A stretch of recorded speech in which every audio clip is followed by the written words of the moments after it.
سيئات أعمالنا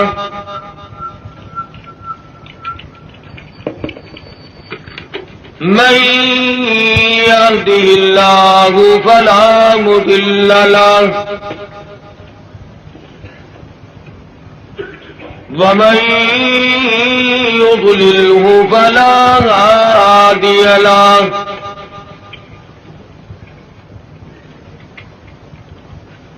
ونشهد أن لا إله إلا الله وحده لا شريك له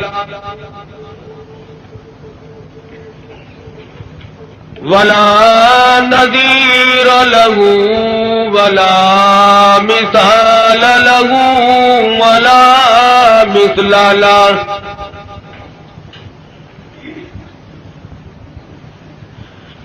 ولا معين له ولا وزير له ولا مشير له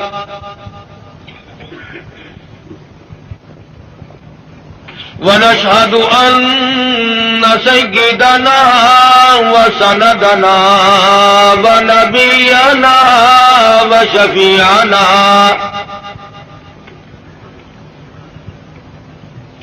وهادينا ومرشدنا ومولانا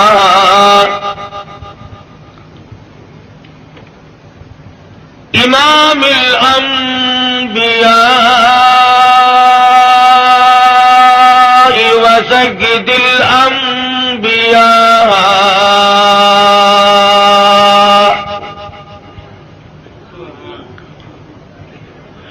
وخاتم النبيين باليقين محمدا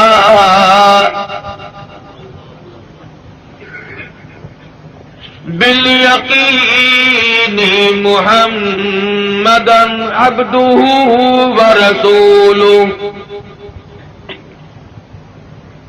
أرسله بالحق بشيرا ونذيرا صلى الله تعالى عليه وعلى آله وأصحابه وأزواجه وذرياته وبارك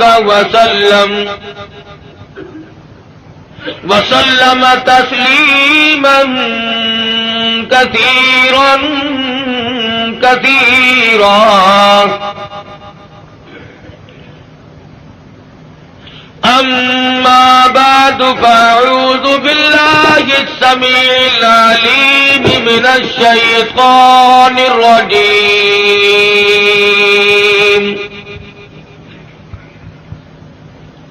بسم الله الرحمن الرحيم.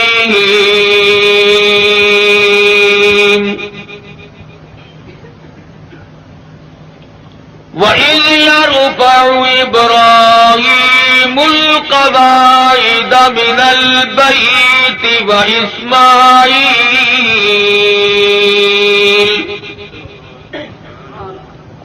ربنا تقبل منا إنك أنت السميع العليم.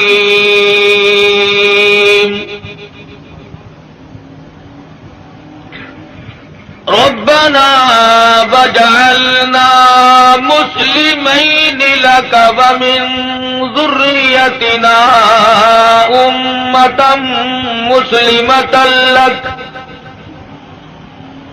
وأرنا مناسكنا وتب علينا إنك أنت التواب الرحيم. ربنا وابعث فيهم رسولا منهم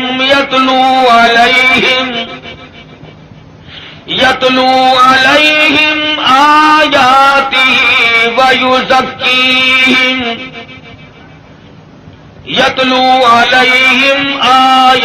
آياته والحكمة ويزكيهم إنك أنت العزيز الحكيم. وقال النبي صلى الله تعالى عليه وسلم أنا سيد ولد آدم يوم القيامة. وقال النبي صلى الله تعالى عليه وسلم إنما الأعمال بالنيات وإنما لامرئ ما نوى. وقال النبي صلى الله تعالى عليه وسلم الفقر فقري. وقال النبي صلى الله تعالى عليه وسلم الدنيا سجن المؤمن وجنة الكافر. وقال النبي صلى الله تعالى عليه وسلم الدنيا مزرعة الآخرة. وقال النبي صلى الله تعالى عليه وسلم من تشبه بقوم فهو منهم. وقال النبي صلى الله تعالى عليه وسلم المرء مع من أحبه. وقال النبي صلى الله تعالى عليه وسلم إذا رأيتم الذين يسبون أصحابي فقولوا لعنة الله على شركم. وقال النبي صلى الله تعالى عليه وسلم إذا ظهر الفتن أو البدع فليظهر العالم علمه ومن لم يفعل فعليه لعنة الله والملائكة والناس أجمعين. صدق الله مولانا العلي العظيم وصدق رسوله النبي الكريم.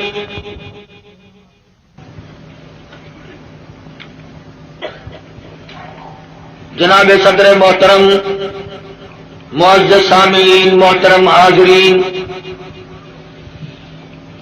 ایک عرصہ کے بعد آپ کے اس قصبہ میں، شہر میں حاضری کا اتفاق اور بیان کا اتفاق ہو رہا ہے. دعا فرماؤ اللہ تبارک و تعالی جل شانہ محض اپنے فضل و کرم سے مجھے کلمات حقہ بیان کرنے کی توفیق عطا فرمائے. اور ہر مسلمان کو اللہ پاک ہر شر سے، ہر فتنے سے، ہر حادثے سے محفوظ فرمائے. اور خداوند عالم ہم سب کو اپنے فضل و کرم سے سچا مسلمان اور پکا دیندار بنائے. ہم سب کو دنیا اور آخرت کی بہتریوں سے نوازے اور ہماری بدعمالی اور ہماری روح سیاہی کو نہ دیکھے اور اپنے فضل و کرم کو دیکھ کر ہم سب کو معاف فرما دے. اس ٹیپ ریکارڈ والے کو اٹھا دو یہاں سے.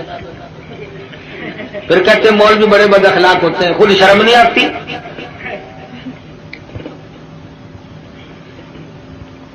ایک تو یہ بڑی تک ہے جس نے یہ ڈھولکی خرید رکھی ہے، اسٹیج پہ بیٹھتا ہے، سب سے اگلیوں میں آ کے بیٹھتے ہیں اور پھر ہاتھ ہلاتے رہتے ہیں بیٹھے بیٹھے. عرض کر رہا تھا کہ اللہ پاک نے مجھے بھی پہنچا دیا اور آپ حضرات کو بھی اللہ پاک لے آئے. بس دعا فرمانا کہ خداوند ذوالجلال ہمارے اس مل بیٹھنے کو قبولیت عطا فرمائے. یہ خداوند عالم کا ہی بندے پہ کرم ہوتا ہے کہ اسے نیکی کی توفیق عطا فرمائے. ورنہ اس وقت کافی تعداد میں مخلوق اور مسلمان لوگ سینماؤں میں ہیں، ٹی ویوں پہ پڑے ہیں، زندگی کے قیمتی لمحات کو تباہ و برباد کر رہے ہیں اور احساس تک بھی کبھی نہیں ہوا کہ میری زندگی کیسے گزر رہی.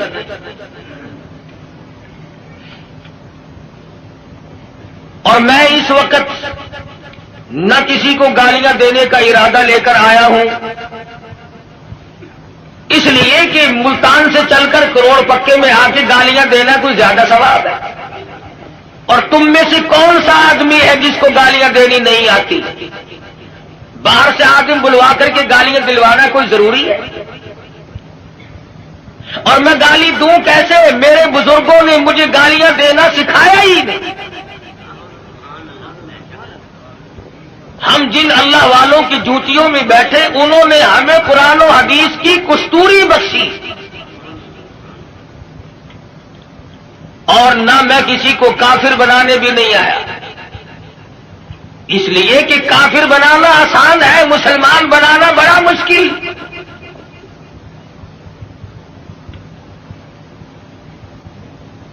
کبھی کسی کو مسلمان بھی بنا کے دیکھا؟ نکالنا، برباد کرنا، خارج کرنا آسان ہے، کسی کو صراط مستقیم پر لگا دینا یہ بہت محنت کا کام ہے۔ حضرت شیخ الہند ہیں سب قید رحمت اللہ علیہ، انگریز نے زور لگایا کہ اتا ترک کو آپ کافر لکھ دے۔ اس اللہ والے نے اپنی پیٹھ پہ کوڑے تو کھا لیے مگر مسلمان کو کافر نہ لکھا۔ جبر و اکراہ بھی ہوا، پریشان بھی کیا گیا، مگر صاف انکار کر دیا کرتے تھے۔ اس لیے نہ گالیاں دینا ہمارا شیوا ہے، نہ کسی کو کافر بنانا ہم لوگوں کا کوئی مقصد نہیں، بلکہ دل سے دعا ہے کہ خداوند عالم ایسی دین کی ہوا چلائے کہ پوری دنیا میں ایک بھی کافر نہ رہے۔ تمنا یہ ہے کہ ساری دنیا کے لوگ حضور اکرم صلی اللہ علیہ وسلم کے غلام بن جائیں، اور جو گالیاں دیتے ہیں انہیں مبارک ہو۔ اس لیے کہتا ہوں ارے مالی ندی گالی بگاڑا ہم نے کیا تیرا، ارے مالی ندی گالی بگاڑا ہم نے کیا تیرا، چمن ہے سیر کرنے کا نہ گھر تیرا نہ گھر میرا۔ کیا فائدہ اپنی زندگی کو برباد کرنے کا؟ زبان کو گندا کرو، ایمان کو کھوٹا کرو، اس سے کوئی مقصد؟ کسی کو برا کلمہ کہنا جس سے اس کے دل کو تکلیف پہنچتی ہے، ایذا پہنچتی ہے، یہ بھی بہت بڑا عظیم گناہ ہے۔ اسی کو کہتا ہے مت ستا ظالم کسی کو مت کسی کی آل ہے، مت ستا ظالم کسی کو مت کسی کی آل ہے، دل کے دکھ دینے سے نادا عرش بھی ہل جائے گا۔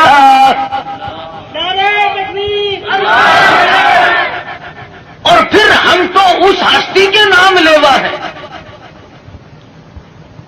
سیرت کی کتابیں اٹھا کر کے دیکھو، امام الانبیاء محبوب کبریا حضرت محمد مصطفیٰ صلی اللہ تعالی علیہ وسلم کی ذات گرامی ہے۔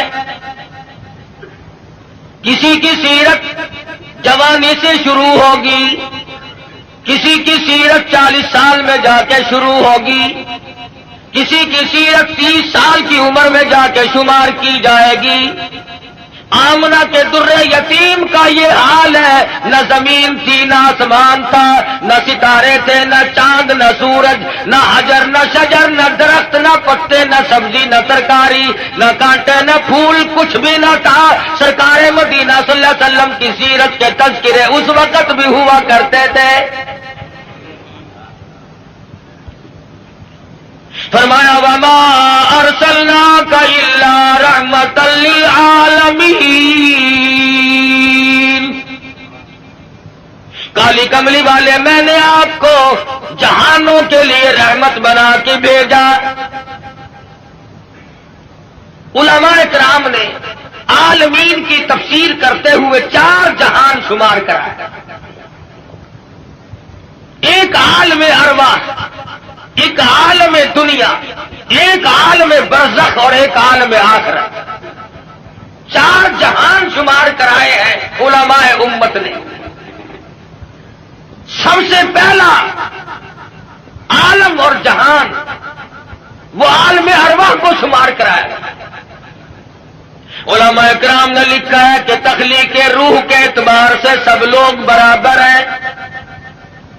جس دن ہمارے باپ کی روح پیدا ہوئی اسی دن ہماری روح پیدا ہوئی، جس دن دادا کی روح پیدا ہوئی اسی دن اسی وقت اللہ پاک نے تمام دنیا کے لوگوں کی روحوں کو یکدم پیدا فرمایا، اور اس کو اس نظام میں کوئی وقت نہیں لگا، کوئی لمبی چوڑی کارروائی نہیں کرنی پڑی، بلکہ صرف اتنا ہوا اذا قضى امرا فانما يقول له كن فيكون۔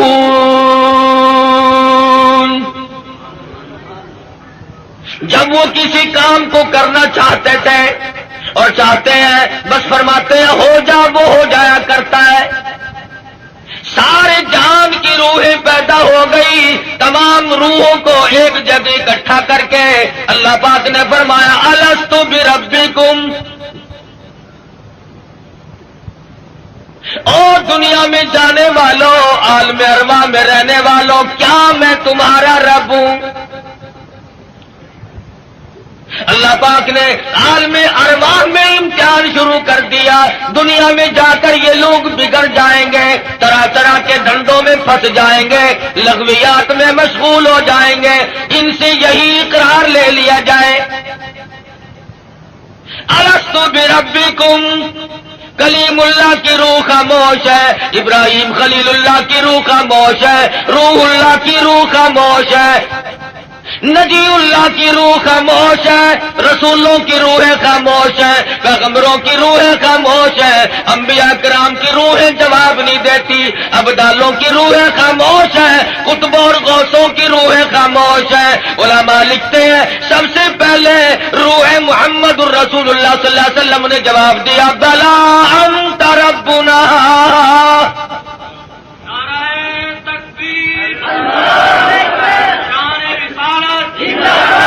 بے شک تو ہم سب کا پروردگار عالم ہے۔ علماء لکھتے ہیں جب سرکار مدینہ صلی اللہ علیہ وسلم کی روح مبارک نے جواب دیا، اس کی تقلید کی خلیل اللہ کی روح نے، ذبیح اللہ کی روح نے، کلیم اللہ کی روح نے، روح اللہ کی روح نے، تمام روحوں نے اس کی تقلید کی۔ عالم ارواح میں شور مچ گیا بلا انت ربنا۔ عالم ارواح کی سرداری اللہ تبارک و تعالیٰ نے امام الانبیاء محبوب کبریا حضرت محمد مصطفیٰ صلی اللہ علیہ وسلم کو عطا فرمائی۔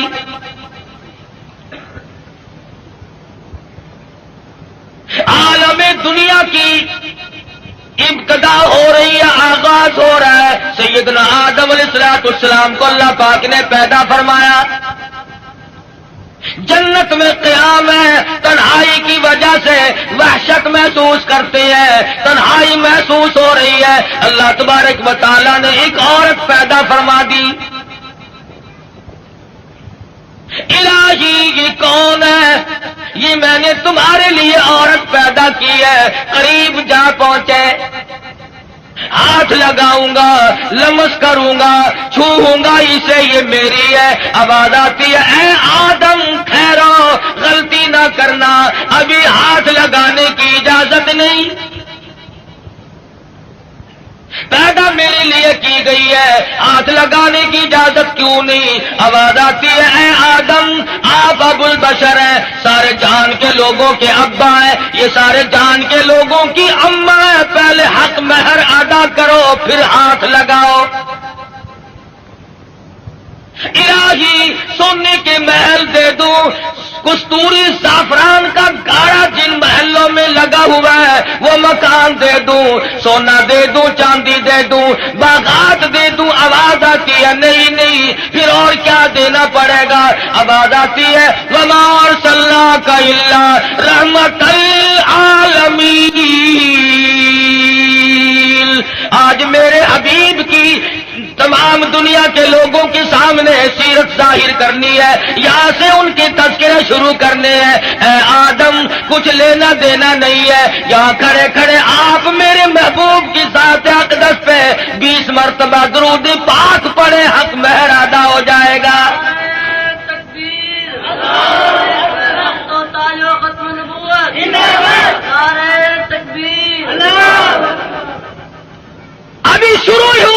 دنیا کا نظام کہ حبیب کبریا حضرت محمد الرسول اللہ صلی اللہ علیہ وسلم کے تذکرے شروع ہو گئے. درود شریف پڑھو حق مہر ادا ہو جائے گا. آج مسلمان کو درود پاک پڑھنے کی توفیق نہیں. آج ہم صبح کو اٹھتے ہوئے کچھ اور کہتے ہیں, سوتے ہوئے کچھ اور بک بک کرتے ہوئے سو جاتے ہیں. ارے سونا جاگنا نہیں بلکہ مرتے وقت کلمہ نصیب نہیں, درود شریف استغفار نصیب نہیں. بے ہوشی کی موت لوگ مر رہے ہیں. پھر انبیاء کرام تشریف لا رہے ہیں. حالات دنیا کے بڑھتے چلے گئے. یہ کون آئے؟ یہ یونس علیہ السلام ہے. شہر نینوا اور موصل کے لیے پیغمبر بن کے آئے. یہ کون ہے؟ یہ صالح علیہ السلام ہے. قوم سمود کے لیے پیغمبر بنا کے بھیجے گئے. یہ کون ہے؟ یہ شعیب علیہ السلام ہے, مدین کے نبی بن کر آئے. یہ کون بزرگ ہے؟ یہ کون سے پیغمبر ہے؟ یہ عیسیٰ علیہ السلام ہے, یہ ذبیح اللہ ہے, یہ یوسف علیہ السلام ہے, یہ بنی اسرائیل کے نبی. کوئی علاقے کا نبی, کوئی صوبے کا نبی, کوئی ایک ملک کا نبی. آئی آمنہ کے در یتیم کی باری تو آواز دے دی, دنیا والوں, آسمان والوں کا نبی, زمین والوں کا نبی, تمام کے تمام کا ایک ہی نبی بنا کر کے میں بھیج رہا ہوں. قل یا ایھا الناس انی رسول اللہ الیکم جمیعا. عجم کے باشندوں, عرب کے باشندوں, او بادشاہوں, گورنروں, وزیروں, غریبوں, امیروں, فقیروں, کوئی بھی ہو, تم سب کی طرف مجھے اللہ پاک نے پیغمبر بنا کے بھیجا ہے. سب کے پیغمبر آئے. کن حالات میں آئے؟ نہ گفتہ بے حالات لوگوں کے بن چکے تھے. ضمیر فروشی لوگوں کا مزاج بن گیا تھا. بدماشی گھوٹی میں پڑ گئی تھی. جہالت نے ڈیرے ڈال رکھے تھے. کمزور کی زندگی دوبھر اور اجیرن ہو گئی تھی. کوئی کسی کا پرسان حال نہیں تھا. کس شان کے ساتھ اللہ تبارک و تعالیٰ نے حضور اکرم صلی اللہ علیہ وسلم کو دنیا میں مبعوث فرمایا. سیدہ آمنہ خاتون کہتی ہے کہ جب حضور پیدا ہوئے تو مجھے ایک نور دکھائی دیا جس سے زمین و آسمان جگمگا اٹھے. روشنی روشنی پھیل گئی اور فرماتی ہے میرا جی چاہا کہ میں اپنے یتیم کو دیکھوں. میں جا کے دیکھنے لگی. دیکھتی کیا ہوں کہ میرے یتیم کا پیشانی اور ماتھا زمین پہ رکھا ہوا ہے, سجدہ فرما رہے ہیں. دنیا میں چرواگر ہوتے ہی سجدہ کیا تاکہ لوگوں کو یہ بتا دیا جائے کہ میں تو لوگوں ایک اللہ کے دروازے پہ تمہیں سجدہ کرنے سکھانے آیا. فرماتی ہے میں نے پیار کر کے گود میں لے لیا. ادھر میں نے پیشانی پہ بوسا دیا, ادھر شہادت کی انگلی اٹھا کر آسمان کی طرف اشارہ فرما رہے. میں اس ایک کو ماننے آیا ہوں. ابھی تو ابتدا ہے. ہم کئی مرتبہ سوچتے ہیں جی ابھی تو بچپن ہے میرا, جوانی آئے گی, بڑھیپا آئے گا, پھر مرتے وقت ایسی نیکی کروں گا جس سے ابدال بن کے مروں گا. ساری عمر برباد کرنے کے بعد یہ تمنا رہتی ہے. اور حالت یہ مجذوب کہتا ہے قدم سوئے مرکز نظر سوئے دنیا, قدم سوئے مرکز نظر سوئے دنیا, کدھر جا رہے ہو کدھر دیکھتے ہو. رات دن زندگی کو کاٹ رہے ہیں, قبر کے قریب کر رہے ہیں, اور ہم دن بدن دنیا کی غفلتوں میں پھنسے چلے جاتے ہیں. سوچا تک نہیں کبھی. بڑھیپا آ جاتا ہے, سفید بال آ جاتے ہیں, پھر بھی ہمیں کبھی موت کا فکر دامنگیر نہیں. کیوں ہو، کیا ضرورت پڑی؟ حضور اکرم صلی اللہ تعالی علیہ وسلم کی ذات اقدس یتیم پیدا ہوئی. حلیمہ کہتی ہے میرے پاس میرا ذاتی بچہ تھا، لوگوں نے مجھے اپنا بچہ اس خوف سے نہیں دیا کہ یہ اپنے بچے کو تو پالے گی اور ہمارے بچے کو بے پرواہی کر کے خراب کرے گی. چلتی چلاتی حضور کے دروازے پہ آ گئی، کہنے لگی آمنہ مجھے کم سے کم اپنے یتیم کی زیارت تو کرا. کہتی ہے جب آمنہ خاتون نے چٹی چادر حضور کے چاند جیسے چہرے سے اٹھائی، حلیمہ کی آنکھیں چندھا گئی اور کہنے لگی میری آنکھوں نے آج تک اتنا حسین بچہ کوئی دیکھا نہیں. حلیمہ کہتی ہے میں نے بھی نہیں دیکھا. آمنہ فرماتی ہے میں نے بھی نہیں دیکھا. آواز آتی ہے، جبریل کہتے ہیں او حلیمہ او آمنہ تم کہاں سے دیکھ لیتے؟ تمہارے سامنے تو صرف قریش کے بچے ہیں، بنو سعد کے بچے ہیں. میں مشرق کا چکر لگاتا ہوں، میں مغرب کا چکر لگاتا ہوں، شمال میں پھرتا ہوں، جنوب کا چکر لگاتا ہوں. رب کبریا کی قسم آج تک میری آنکھوں نے اتنا حسین دیکھا نہیں.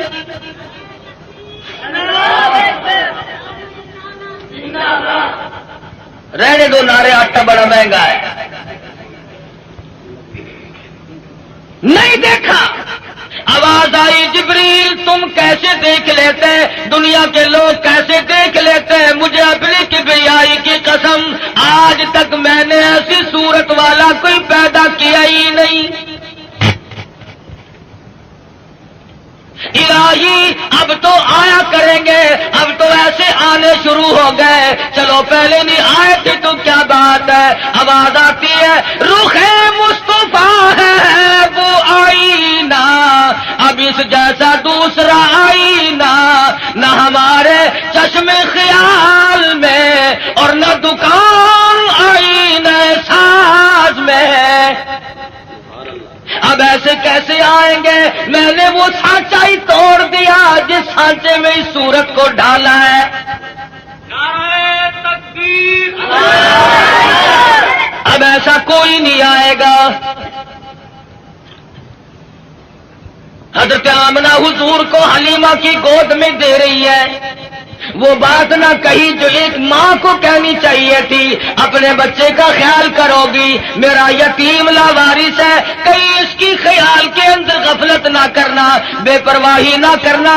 حضرت آمنہ نے وہی بات کہی جو آخر الزماں پیغمبر کی اماں کو کہنی چاہیے تھی. کہتی ہے او حلیمہ میں تیرے جذبات کو تاڑ گئی ہوں، میں تیری نظروں کو سمجھ گئی ہوں، کہیں میرے بچے کی محبت کی جذبات میں آ کر رب نے بچے کو بھوکا نہ مارنا.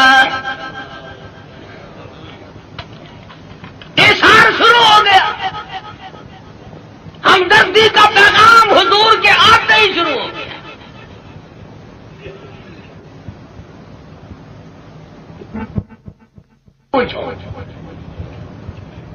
یہ سعودی عرب والے بھوکے مرا کرتے تھے، حاجیوں سے ستو چھین کر مانگ کر کھایا کرتے تھے.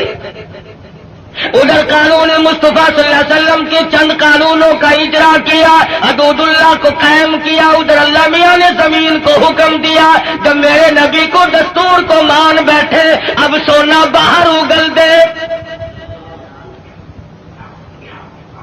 پٹرول نکل رہا ہے، سنگ مرمر نکل رہا ہے، سونے کی کانیں نکل رہی ہیں.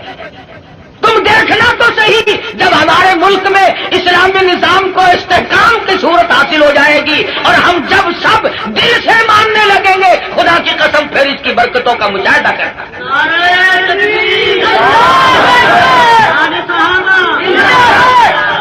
ابھی تو آیا ہی آیا ہے نا. مسلمانوں نے بڑا غضب کیا، بڑا ظلم کیا. کوٹھی زندہ کے لیے، بنگلہ زندوں کے لیے، کار موٹر زندوں کے لیے، ہوائی جہاز زندوں کے لیے، سبزی ترکاری پھل فروٹ سارے کے سارے زندوں کے لیے، عورت مرد زندہ مرد کے لیے، مرد زندہ عورت کے لیے، کپڑا لتا خرچ اخراجات یہ تمام کی تمام زبائش اور نعمتیں زندوں کے لیے۔ مسلمانوں نے کتنی بڑی بے انصافی کی، خدا کا قرآن مردوں کے لیے۔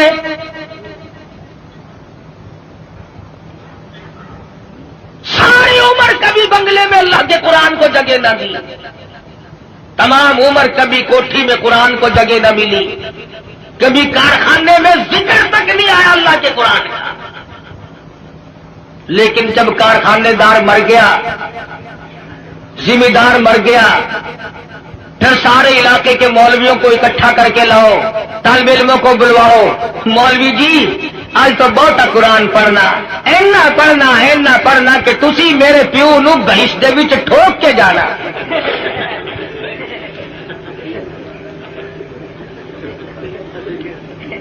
ساری عمر نیڑے نہیں آیا کبھی، شرابیں رج رج کے پی، بدماشی کی، بغاوت کی،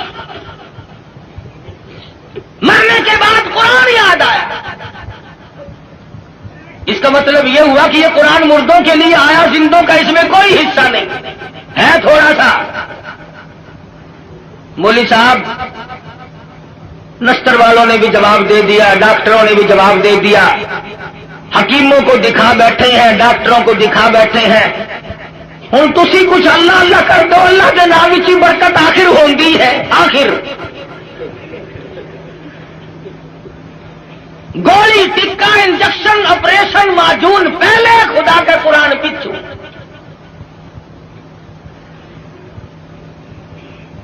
اور ہے ہم سونی سرکار دے سارے امتی۔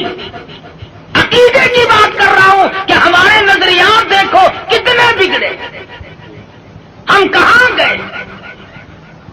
تمہیں کیا معلوم ہے؟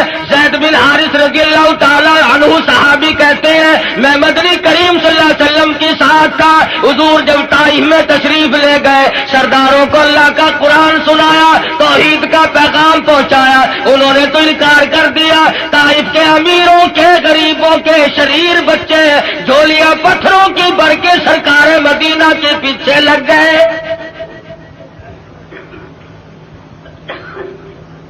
صحابی کہتا ہے میں نے بڑی کوشش کی، چاروں طرف سے آنے والے پتھر میں اپنے سینے میں کھاؤں۔ اور لوگوں وہ کتنے متبرک قسم کے لوگ ہوں گے جو سرکار مدینہ کی طرف آنے والے پتھر اپنے سینے پہ کھا رہے تھے۔ صحابی کہتا اچانک میرے کانوں میں، حضور کی پنڈلی میں، حضور کے ٹخنوں میں کڑاک کڑاک کر کے پتھر لگنے کی آواز آنے لگی۔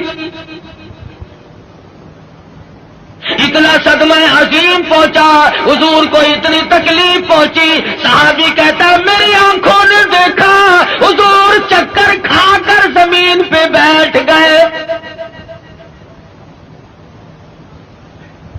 ایسی اعلیٰ درجے کی صورت، ایسی سیرت والا، ایسی صورت پہ آج لوگ پتھر مار رہے ہیں۔ صحابی کہتا حضور 4 مرتبہ بیٹھے، باہر تشریف لے آئے، کھجور کے سائے میں قیام پذیر ہوئے۔ میری آنکھوں نے دیکھا پنڈلیوں کے لہو بہ رہا ہے، قدم مبارک زخمی ہے، نالین مبارک لہو میں تر بتر ہے۔ میں دیکھ رہا تھا حضور اس وقت کیا فرمائیں گے۔ صحابی کہتا ہے حضور نے دامن پھیلایا اور آسمان کی طرف چہرہ انور اٹھایا اور فرمانے لگے او مالک کائنات، او زمین و آسمان کے مالک، دیکھ لے میرا کیا حال بن گیا، اب تو مجھ سے راضی ہو جا۔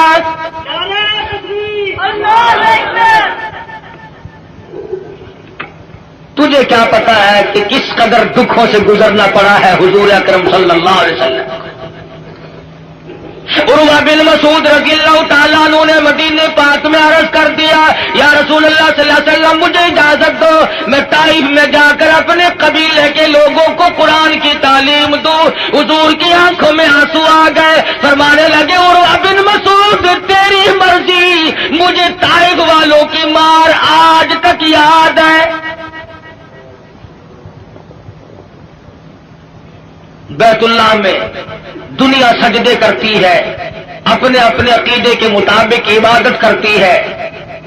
علماء نے لکھا ہے حضور اکرم صلی اللہ علیہ وسلم سجدہ ریز ہے، سجدہ فرما رہے ہیں. ایک کافر آیا اور اس نے آ کر کے زور سے اس قدر حضور کے سر مبارک میں پتھر مارا، لہو کی دھار دور جا کے پڑی. کب نہ دکھ پہنچے، نماز تک نہیں پڑھنے دیتے. گلیوں میں، بازاروں میں، چوکوں میں مار پڑ رہی ہے. صحابی کہتا ہے کہ میں اس وقت تک مسلمان بھی نہیں بنا تھا، میری آنکھوں نے دیکھا کہ چاروں طرف لوگ کھڑے ہیں، پتھر مار رہے ہیں، ہڈیاں مار رہے ہیں، روڑے مار رہے ہیں، اور وہ بیچ میں کھڑے ہونے والے کچھ پڑھتے ہیں، زخمی ہے، لہولہان ہے. میرے دیکھتے دیکھتے اچانک ہی ایک لڑکی آئی جس کے ہاتھ میں پانی کا پیالہ تھا، اس نے پیالہ زمین پہ رکھا اور لپٹ گئی. میرے ابا لوگ کیوں مارتے ہیں؟ لباس مبارک لہو میں تر بتر تھا، بچی کے کپڑے بھی خون آلود ہو گئے.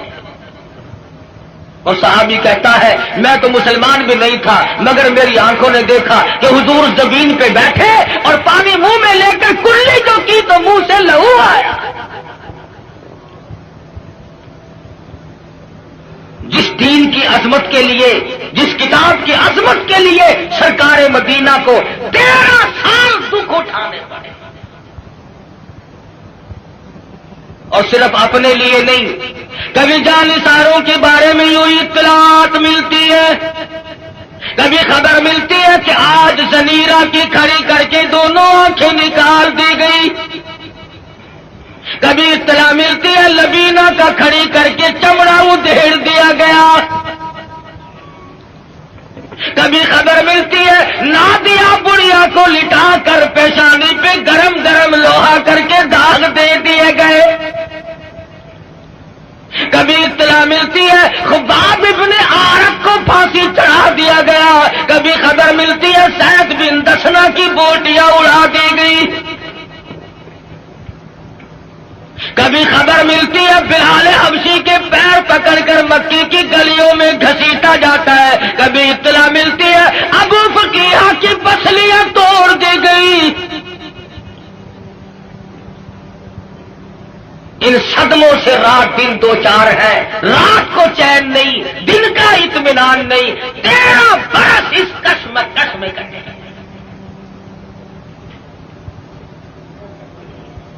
اگر یہ اسلام ایسی چیز ہوتی، اگر دین ایسا ہوتا کہ جس کو چھوڑنا ممکن ہوتا، ان دکھوں میں پڑنے کی حضرات صحابہ کرام کو کیا غرض پڑی؟ پتا چلا کہ ایسی شے تھی جس کو چھوڑنا ہی ممکن نہیں تھا. حضور کی خود آنکھوں نے دیکھا صلی اللہ علیہ وسلم، سمیہ کے سامنے کھڑے ہیں مکے کے کافر لوگ اور بار بار تقاضا کرتے ہیں اگر تو اپنی جان بچانا چاہتی ہو تو ہم تجھے چھوڑ دیں گے، تو کلمے کا انکار کر دے. سمیہ کہتی ہو تم مجھے جان کی بات میری چھوڑ دو، مکے کے پہاڑ اپنی جگہ سے ٹل سکتے ہیں، سمیہ کے ایمان میں فرق قطعاً نہیں آئے گا. ہم جیسا ہوتا تو یہیں سے مسئلے بنا لیتا. اوہ جی جان بچانی بھی تو فرض ہے. مسئلہ جان کا بناتے، جیب نوٹوں سے بھرتے. ہم نے دین کی آڑ میں دنیا کمائی. ارے صحابہ نے دین کے لیے دنیا کو ٹھوکر سے ہٹا دیا تھا، پرواہ نہیں کی. ہم جیسوں کے لیے فرمایا کلوا تمتعوا قلیلا انکم مجرمون. کھا لو پی لو مزے اڑا لو چند دنوں کے لیے، اور تم پرلے درجے کے مجرم. یعرف المجرمون بسیماہم فیؤخذ بالنواصی والاقدام آدمی کے بال پکڑ کر گھسیٹ کر جہنم میں پھینک دیا جائے گا. صحابہ نے ایمان نہیں بچایا, نعوذ باللہ جان نہیں بچائی, ایمان بچایا. جانتے تھے کہ دنیا اور آخرت میں چلنے والا سیکھا ایمان ہے, اگر ایمان چلا گیا تو پھر پلے کچھ نہیں رہے گا.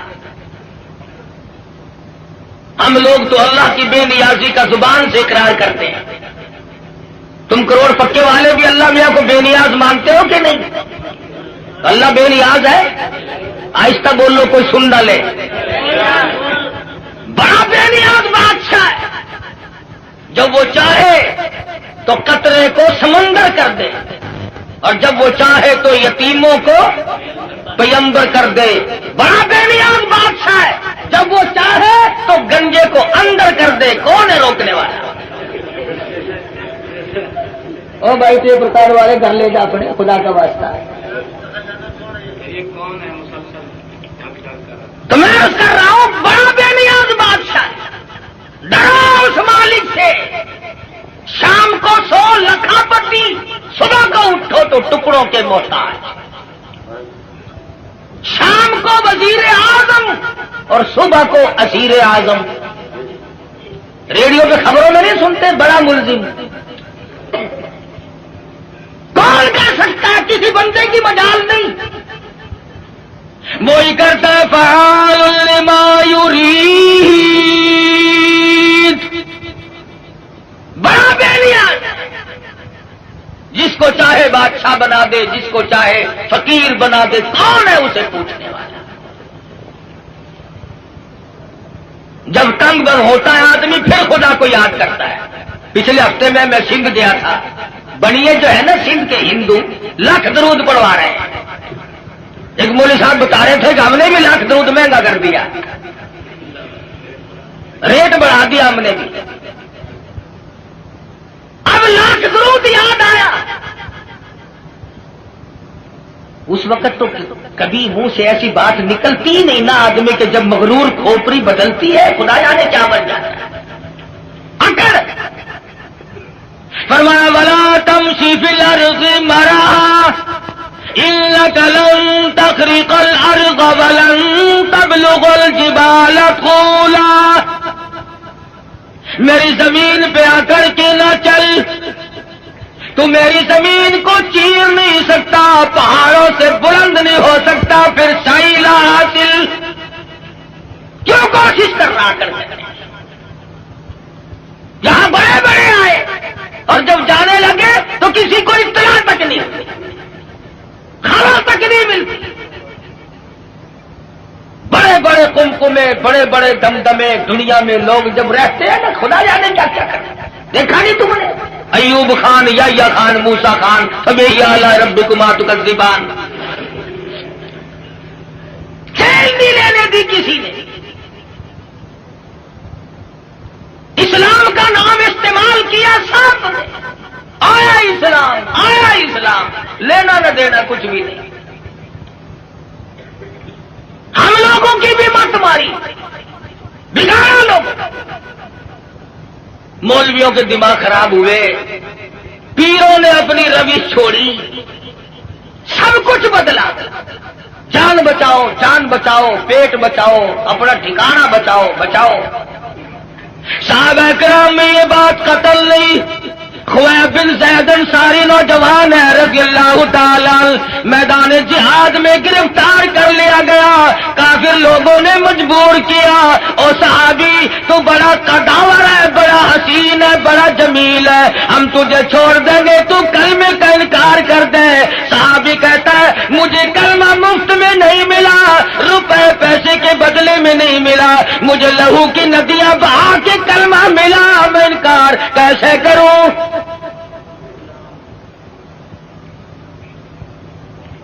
کافر کہنے لگا دائیں ہاتھ کی چھوٹی انگلی کو کاٹ دو.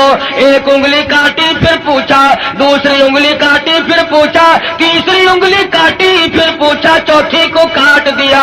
5 انگلیاں اڑ گئی, ہاتھ کی بائیں ہاتھ کا نمبر آ گیا, ایک ایک کر کے انگلی اڑا دیا. پیروں کی انگلیاں کاٹی سب سے پہلے,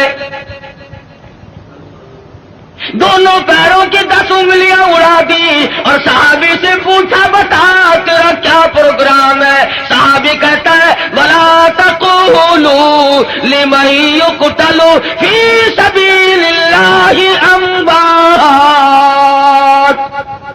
بل احياء ولكن لا تشعرون.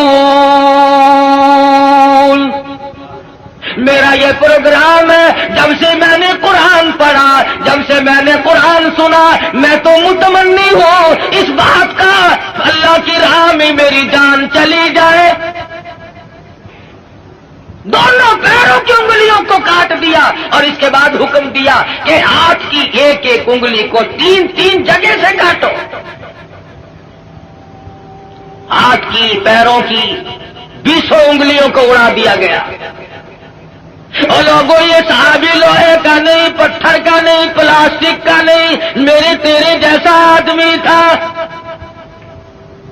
تو ایمان کا کتنا قدردان ہے، قدر پیچھے ہٹنے کو تیار نہیں. 20 انگلیاں کٹنے کے بعد بھی صحابی سے پوچھا ہے کیا پروگرام ہے؟ صحابی کہتا میرا پروگرام تم پہلے سن چکے ہو، میں تو ان لوگوں میں سے ہوں. وَمِنَ النَّاسِ مَن يَشْرِي نَفْسَهُ ابْتِغَاءَ مَرْضَاتِ اللَّهِ وَاللَّهُ رَءُوفٌ بِالْعِبَادِ.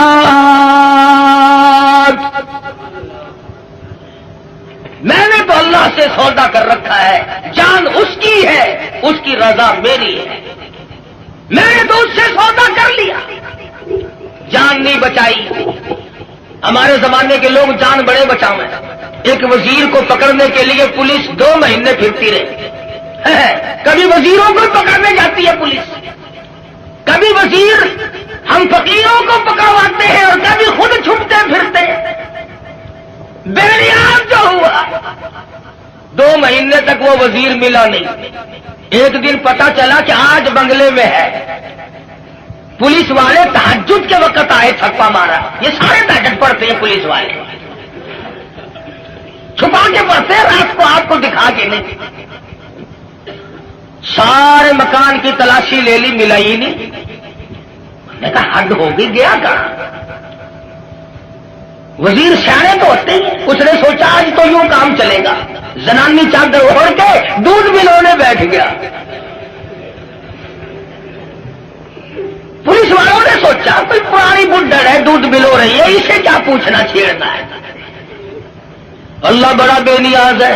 وہ ڈھونڈتے پھر رہے تھے نا، کھانسی اٹھ کھڑی ہوئی. پولیس والے کہنے لگے کہ کھانسی مردانی کام زنانہ، قصہ کیا ہے یہ؟ چادر اٹھا کے دیکھا تو شیخ رشید دودھ ملو رہا ہے.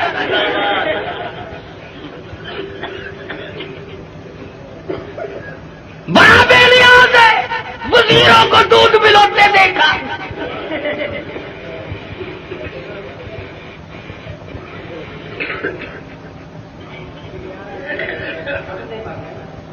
مرضی ہے نا اس کی. دماغ خراب ہو جاتے ہیں لوگوں کے. یہ رامے نہیں، رامے جانتے ہو رامے کو؟ پنجاب کا وزیر اعلیٰ تھا. پچھلے دنوں میں حاصل پور منڈی میں تقریر کی. کہنے لگا میں ان مولویوں کے پیٹ پھوڑ کے حلوہ نکال کے چھوڑوں گا. پیٹ پھوڑ کے. دوسرے تیسرے دن وہاں میرا موقع لگ گیا. میں نے کہا وزیر صاحب پیٹ پھوڑنے کی کیا ضرورت ہے؟ ہمیں تکلیف دے کر خامخواہ حلوہ نکالنا ہے. اگر پیٹ میں پڑا ہوا ہی نکالنا ہے تو صبح تشریف لے آنا، نکلا ہوا دے دیں گے.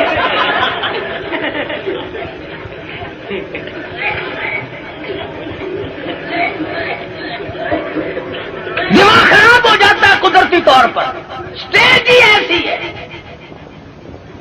بگڑ جاتے ہیں لوگ. اللہ پاک سے ڈرنا چاہیے، بڑا بے نیاز ہے. شیخ سعدی سب کہہ دو رحمت اللہ علیہ لکھتے ہیں کہ اپنے زمانے کا ایک سیٹھ تھا، امیر ترین آدمی. سردی کا موسم، ٹھنڈی ہوا چل رہی ہے، بارش برس رہی ہے. میاں بیوی بیٹھ کے کھانا کھا رہے ہیں، بڑے خوش ہیں، مشغول ہیں. رات کی ٹھنڈی ہوا، بارش بھی ہے، کافی رات بیت چکی ہے. کسی نے دروازے پہ دستک دی. اللہ نام پہ 2 روٹیوں کا سوال کرتا ہوں. بابو جی ناراض ہو گئے. دن میں تو چین لینے دیتے ہی نہیں، رات کو بھی نہیں چین لینے دیتے. چلا یہاں سے کون؟ کہنے لگا بابو جی جو روٹیاں کتے کو پھینکتے ہو، جانوروں کو ڈالتے ہو، وہی مجھے دے دو. 3 دن کی بھوک نے مجھے تنگ کر دیا ہے، اس لیے رات کے اندھیرے میں، بارش میں، ٹھنڈی ہوا میں اس بھوک کی مجبوری کی بنا پہ آیا ہوں. بابو کو غصہ لگا، دروازہ کھولا. یہ جو تم غریب قسم کے لوگ ہو، تمہارے دروازوں سے فقیر آٹا لے جاتے ہیں، ٹکا پیسہ لے جاتے ہیں، چائے پی جاتے ہیں، اور یہ جتنے بڑے بڑے ہیں ان کے یہاں سے تو فقیروں کو بھی ٹکڑا نصیب نہیں. مال تو ان کا بھی کھاتے ہیں، مگر 2 قسم کے لوگ، ڈاکٹر اور کنجری. ڈاکٹر کھاتا ہے، مولوی صاحب دعا کرو میرے لیے، 100 روپے کا ٹکا روزانہ لگتا ہے، اللہ کرے 500 کا لگے.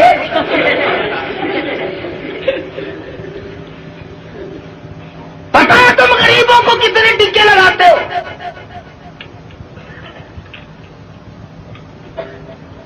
وہ ایک فقیر ڈی سی کی کوٹھی کی طرف آ نکلا، سنتری کھڑا تھا. کہنے لگا تو کون ہے؟ وہ جی فقیر ہوں، خیرات لینے آیا ہوں. اور تینوں پتا نہیں ڈی سی کی کوٹھی ہے؟ اگلا نے اندر کر دینا. اگر جی توبہ میری، میں مڑ کے اس پاس سے کدے نہیں آنا. کون جائے؟ بابو جی کو جلایا، غصہ آ گیا، دروازہ کھولا، باہر آ کر کے اس فقیر کے منہ پہ تماچے مارے. تو ٹنکر نے کہاں سے آ گیا؟ پہلے اس نے اس کے دروازے پہ صدا کی تھی، پھر اس مالک الملک کے دروازے پہ صدا کر دی. اور میرے مالک واللہ الغنی وانتم الفقراء، تو غنی ہے، سارا جہان تیرے در کا محتاج ہے، فقیر ہے. اور میرے معبود میں فقیر خود نہیں بنا، یہ امیر خود نہیں بنا، مانگی روٹی ملے تماچے تیری مرضی. وہ تو سب کی سنتا ہے. لگا کاروبار میں گھاٹا پڑ گیا، آج یہ دکان گئی، کل وہ کارخانہ گیا، گھٹتے گھٹتے ٹکڑوں کا محتاج ہو گیا. کیا کمی ہے اس کے یہاں گھٹانے اور بڑھانے کے لیے؟ رشتہ دار، عزیز و اقربا، یہ اسی وقت تک ہے جب تک گاڑی چل رہی ہو. رک جائے پھر کوئی کسی کا اس دنیا میں نہیں بنا کرتا. اچھا بھلا کام چل رہا ہو، سب کہتے ہیں میرے چچا لگتے ہیں، یہ میرے ماموں جان ہے، یہ میرے تایا جی ہے. اور پلے نہیں ہونا کہ یہ کون ہے، تم اسے پہچانتے ہو؟ مینو کی پتا خبر کون پھرتا ہے. گاڑی جو رک گئی، بالآخر یہاں تک گھٹا، ٹکڑوں کا محتاج ہو گیا. بیوی کہنے لگی اب تو تیرے پاس روٹی کا بندوبست بھی نہیں، مجھے طلاق دے، میری جان چھوڑ. وہ بھی طلاق لے کر چلی گئی. اس نے جا کر کسی دوسری جگہ شادی کر لی. جس جگہ اس نے جا کے شادی کی ہے یہی عورت اور اس کا خامن. اتفاق ایسا بنا وہی موسم ہے، سردی کا موسم ہے، ٹھنڈی ہوا چل رہی ہے، بارش برس رہی ہے، رات کا وقت ہے، کھانا کھانے کے لیے ہاتھ دھو کے بیٹھے ہیں. کسی نے دروازے پہ دستک دی. اللہ نام پہ 2 روٹیوں کا سوال کرتا ہوں. وہ اس کا خامن کہنے لگا کہ ہم نے تو دوپہر بھی کھائی تھی، یہ جو اس سردی میں آیا ہے خدا جانے کب کا بھوکا ہے، یہ سارا کھانا جا کے دیا، ہم تو اور پکا لیں گے. یہ خام خواہ آوارہ پھرنے کا ٹائم نہیں. شدید سردی ہے، بارش برس رہی ہے، بھوک نے بے تاب کیا غریب. عورت کھانا دینے گئی، واپس آئی تو روتی ہوئی آئی۔ خامد نے پوچھا کیا بات ہے تم ڈر گئی؟ کہنے لگی نہیں نہیں، گھبرا گئی۔ کہتی ہے نہیں نہیں، پھر کیا بات ہے، روئی کیوں؟ عورت کہتی ہے اس مالک کی بے نیازی کو دیکھ کر مجھے رونا آ گیا۔ جس فقیر کو کھانا دے کے آئی ہوں اس فقیر کو میں نے پہچان لیا، اسے میں نے جان لیا۔ کیا بتاؤں، اپنے زمانے کا بہت بڑا سیٹھ امیر آدمی تھا اور وہ میرا پہلا خامن تھا۔ آج میرے دروازے پہ ٹکڑے مانگنے آئے۔ خامد کہنے لگا اگر تم تسلی سے سنو اور گھبراؤ نہ تو کوئی راز کی بات تمہیں میں بھی بتا دوں۔ عورت کہنے لگی کیا بتاؤ گے؟ خامد کہتا ہے رب کبریا کی قسم، میں وہی فقیر ہوں جس کو تیرے خامد نے تماچے مارے تھے، وہی ہوں میں۔ آج میری جگہ وہ ہے، اس کی جگہ میں ہوں۔ فعال لما یرید، بڑا بے نیاز ہے، کون اسے روکے کون اسے ٹوکے، سارا جان اس کے لیے۔ یا ایھا الناس انتم الفقراء الی اللہ واللہ هو الغنی الحمید۔ تمام بادشاہ ہو، وزیر ہو، امیر ہو، غریب ہو، ساتھ اس کے دروازے کے محتاج۔ تو بات کر رہا تھا نبی کریم صلی اللہ علیہ وسلم کے ایک دیوانے کی، ایک پروانے کی، جس کے ہاتھوں پیروں کی 20 انگلیاں کٹ گئی، لہو بہ رہا ہے، مجال ہے، صحابی گھبرا۔ بالآخر لکھا ہے کہ صحابی سے پوچھنے کے بعد میں پیروں کی طرف سے ٹوکا کرنا شروع کر دیا۔ گھٹنوں کے قریب پہنچے تو صحابی شہید ہو گیا۔ جان دے دی، ایمان نہ دیا، ضمیر نہ دیا، اپنے دل کے جو ارمان تھے ان کا سودا نہ کیا، سب کچھ دے دیا، جان کے ٹکڑے ہو گئے، قیمہ بن گیا، مگر ذرہ برابر صحابی گھبرایا۔ یہ سارے مسئلے ہمارے لیے ہیں، گھبرانے والے بھی، پریشان ہونے والے بھی۔ محمد عربی صلی اللہ علیہ وسلم کی نگاہوں نے جہاں نبوت کی نظر پڑی اسے اتنا مضبوط کر دیا کہ پوری دنیا مل کر اس کے طاقت کو سامنے لا کر اسے جھکا نہ سکی۔ یہ تو جوان صحابی ہے، بچوں کا حال دیکھو۔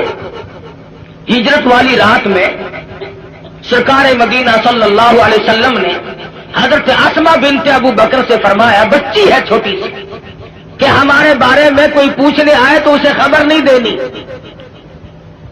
ابو جہل آیا، عتبہ آیا، شیبہ آیا، بڑے بڑے بہادر چودھری مکے کے رئیس آ کر اکٹھے ہو گئے۔ حضرت اسما سے کہنے لگے بتا تیرا ابا تمہارا نبی کہاں ہے؟ اسما کہتی ہے تم پوچھ نہیں سکتے، بچی ہے ذرا سی، نہیں پوچھ سکتے، تمہارے بس کا روگ نہیں ہے۔ ساتھ والے کہنے لگے بچی تجھے بتانا پڑے گا ورنہ یہ مارے گا۔ اور صرف بات نہیں ہوئی، ابو جہل نے اسما بنت ابو بکر کے سر کے بال پکڑے، گما کے پتھر میں دے کے مارا، ادھر پیشانی نوکدار پتھر میں لگے۔ ہم مدینے میں تنہا نکل جائیں گے اور گلیوں میں قصداً بھٹک جائیں گے۔ ہم وہاں جا کے واپس نہیں آئیں گے، ڈھونڈتے ڈھونڈتے لوگ تھک جائیں گے۔ جیسے ہی سبز گنبد نظر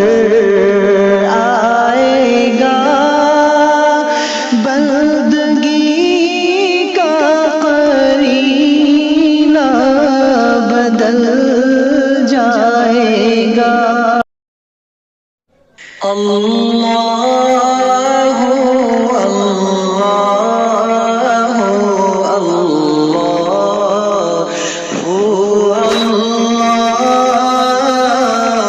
اللہ اللہ